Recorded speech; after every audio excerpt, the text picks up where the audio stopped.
নমস্কার, পাঁচমিশালির আজকের পর্বে সকলকে স্বাগত। আজকের বিষয়, যুদ্ধ বিমান ক্রয়ে রাশিয়া না আমেরিকা, কার হাত ধরবে ভারত? এই মুহূর্তে একটা কথা প্রায় সবার মুখে মুখে ঘুরছে, ফিফথ জেনারেশন ফাইটার জেট। ভারতীয় বায়ুসেনার এখন এই প্লেনের দরকার। এখন মানে এখনই, কাল পেলে কালই কিনে ফেলতে হবে ভারত সরকারকে। কেন্দ্র সরকার তাতে রাজিও, কিন্তু এ তো আর এমন নয় যে বিগ বাজারে গেলাম, এটা সেটা নেড়ে চেড়ে দেখলাম, যেটা ভালো লাগলো সেটা নিয়ে চলে এলাম। তা যদি হতো তাহলে এই মুহূর্তে সবচেয়ে খুশি হতো ভারত সরকার বা আমাদের দেশ, কিন্তু তেমনটা তো হওয়ার নয়। এই ফিফথ জেনারেশন ফাইটার জেট চাইলেই কেনা যায় না, তা সে আপনার যত টাকাই থাকুক না কেন। আজকের পর্বে এই কেনর উত্তরই খুঁজে দেখা যাক। যখন বলা হচ্ছে ফিফথ জেনারেশন ফাইটার জেট, তার মানে কি?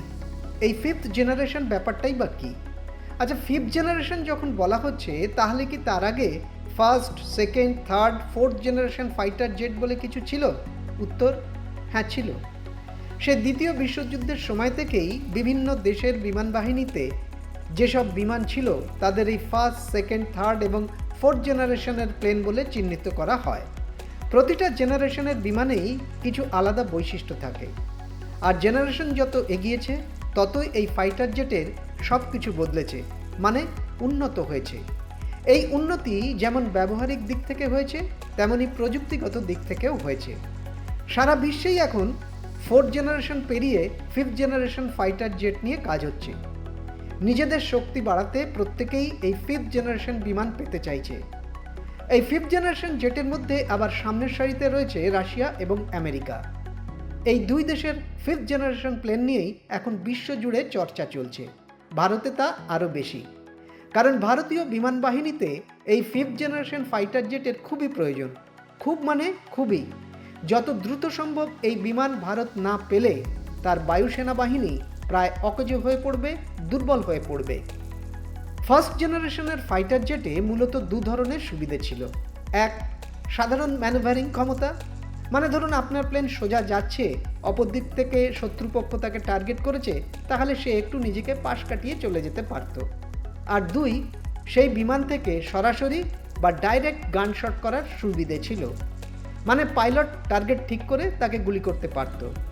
MiG-15 ছিল এই first generation fighter jet. Second জেনারেশনে আরেকটু সুবিধে যোগ হলো, যেমন এই পর্যায়ে ফাইটার জেটের স্পিড বা গতি আগের চেয়ে বেশি হলো। তার সঙ্গে যুক্ত হলো বিমানের লেজের দিকে মিসাইল রাখার ব্যবস্থা। সেই সঙ্গে শত্রুপক্ষের বিমান থেকে যে ইনফ্রারেড ওয়েভ বেরোয় তা দেখে সেই বিমানকে টার্গেট করার ক্ষমতাও যুক্ত হয় এই সেকেন্ড জেনারেশনে। থার্ড জেনারেশন ফাইটার জেটের গতি আরও বাড়ে ম্যানুভারিং ক্ষমতা। এই থার্ড জেনারেশন ফাইটার জেটে ভার্টিক্যাল ম্যানুভারিং করার সুবিধে যোগ হয়। সেই সঙ্গে যোগ হয় এয়ার টু এয়ার এবং এয়ার টু সারফেস মিসাইল নিক্ষেপের ক্ষমতা। ফোর্থ জেনারেশন ফাইটার জেটে প্রযুক্তিগত উন্নতি খুব বেশি হয়। পাইলটের জন্য তৈরি হয় গ্লাস ককপিট, ইলেকট্রনিক্স বোর্ড সেখানেই লাগানো হয়। এর ফলে পাইলটকে বারবার নিচে তাকাতে হবে না, নিজের সিটের সমান্তরালে থাকা ইলেকট্রনিক্স বোর্ড দেখেই বিমান নিয়ন্ত্রণ করতে পারবেন পাইলট। এর সঙ্গেই খুব বড় একটা সুবিধে যোগ হলো, এই ফোর্থ জেনারেশন ফাইটার জেটে নিউক্লিয়ার মিসাইল বহনের ব্যবস্থা যোগ করা হয়। এই ফোর্থ জেনারেশন ফাইটার জেটের মধ্যে রয়েছে রাশিয়ার MiG-29 এবং আমেরিকার F-16। এবার আসা যাক বহু চর্চিত ফিফথ জেনারেশন ফাইটার জেট প্রসঙ্গে। ফোর্থ জেনারেশনের যেসব সুবিধা ছিল তা তো থাকবেই, কিন্তু তার সঙ্গে এই ফিফথ জেনারেশনের একটা বড় পার্থক্য হলো এই প্লেনের র্যাডার অ্যাবজর্বিং কোটিং থাকে। ব্যাপারটা এইরকম হয়, ধরুন আপনি শত্রুপক্ষের উপর আক্রমণ করতে যাচ্ছেন, তাদের আকাশসীমা পেরোলেই তো তাদের র্যাডারে তা ধরা পড়ে যাবে, আর মুহূর্তের মধ্যেই সেখান থেকে আপনার অবস্থান ট্রেস করে আপনার বিমানকে উড়িয়ে দেবে। কিন্তু না, এটা ফিফথ জেনারেশন ফাইটার জেটে সম্ভব হবে না, কারণ ওই র্যাডার অ্যাবজর্বিং কোটিং, ওই কোটিংয়ের ফলে শত্রু এলাকায় ঢুকলেও তাদের র্যাডার এই প্লেনকে খুঁজে পাবে না। আর হ্যাঁ, এই ফিফথ জেনারেশন ফাইটার জেট বেশিরভাগই হয় স্টিলথ, মানে ওই র্যাডারে ধরা না পড়ার সুবিধে। এই মুহূর্তে আমেরিকার প্রেসিডেন্ট ডোনাল্ড ট্রাম্প ভারতকে তাদের fifth generation fighter jet F-35 দিতে চেয়েছে। অন্যদিকে রাশিয়াও তাদের এই পর্যায়ের ফাইটার জেট সুখোই S-57 দিতে চায়। তাহলে একবার দেখে নেওয়া যাক এই দুই বিমানের কোনটার কি ভালো। প্রথমে দেখা যাক আমেরিকার F-35-এ কী কী সুবিধে রয়েছে। এর সবচেয়ে বড় সুবিধে হলো ভার্টিক্যাল ম্যানুভারিং, তবে এর একটাই ইঞ্জিন, গতি ঘন্টায় 1950 কিলোমিটার। একবার উড়লে আকাশে 2.5 ঘন্টা থাকতে পারে, তার মানে ওই 2.5 ঘন্টার মধ্যে টার্গেট ফিনিশ করে ফিরে আসতে হবে। অন্যদিকে রাশিয়ার সুখোই S-57-এর রয়েছে ডাবল ইঞ্জিন, একবার উড়লে 5 ঘন্টা আকাশে চক্কর কাটতে পারে, তার মানে শত্রুর ওপর হামলা চালাতে বেশি সময় পাবে। এর গতিও বেশি, ঘন্টায় প্রায় 2500 কিলোমিটার। ভার্টিক্যাল ম্যানুভারিং করতে না পারলেও এই বিমানের কোবরা ম্যানুভারিং করার ক্ষমতা আছে। এবার আসা যাক দামের কথায়। আমেরিকার F-35-এর দাম 80 থেকে 110 মিলিয়ন ডলার। অন্যদিকে রাশিয়ার সুখোই S-57-এর দাম 35 থেকে 40 মিলিয়ন ডলার।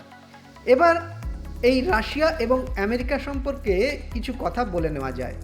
আমেরিকা এই F-35 বিমান ভারতকে কিন্তু আগে দিতে রাজি ছিল না, শুধুমাত্র ন্যাটোভুক্ত দেশকেই তারা এই বিমান দিত। তার চেয়েও বড় কথা, এই মুহূর্তে ট্রাম্প প্রশাসনের দ্বিতীয় ক্ষমতাশালী ব্যক্তি এলন মাস্ক নিজে এই বিমানের তীব্র সমালোচনা করেছেন। সোশ্যাল মিডিয়ায় তার নজিরও আছে। তাছাড়া প্রতিরক্ষা সরঞ্জাম সরবরাহ করার ক্ষেত্রে আমেরিকার রেকর্ড মোটেই ভালো নয়। আর রাশিয়ার সঙ্গে ভারতের শুধু দীর্ঘদিন প্রতিরক্ষা চুক্তি রয়েছে তাই নয়, তাদের বিশ্বাসযোগ্যতা অনেক বেশি। ভারতের প্রতিরক্ষা ক্ষেত্রের প্রায় 60%ই রাশিয়া যোগান দেয়। ভারতের প্রধানমন্ত্রীর পদে বসে নরেন্দ্র মোদী বারবার আত্মনির্ভরতার ওপর জোর দিয়েছেন। রাশিয়া কিন্তু এই সুখোই বিমান ভারতের মাটিতেই নির্মাণ করতে রাজি, এবং তারা রাজি এই বিমানের প্রযুক্তি হস্তান্তরের ক্ষেত্রেও। এখন দেখার, সব দিক খতিয়ে দেখে ভারত সরকার কাদের সঙ্গে চূড়ান্ত চুক্তি করে, কারণ এর সঙ্গে দেশের নিরাপত্তার প্রশ্ন জড়িয়ে। আজ এই পর্যন্ত। ভালো লাগলে সাবস্ক্রাইব করবেন, লাইক, শেয়ার আর কমেন্ট করবেন, আর বেল আইকন অবশ্যই প্রেস করবেন। নমস্কার।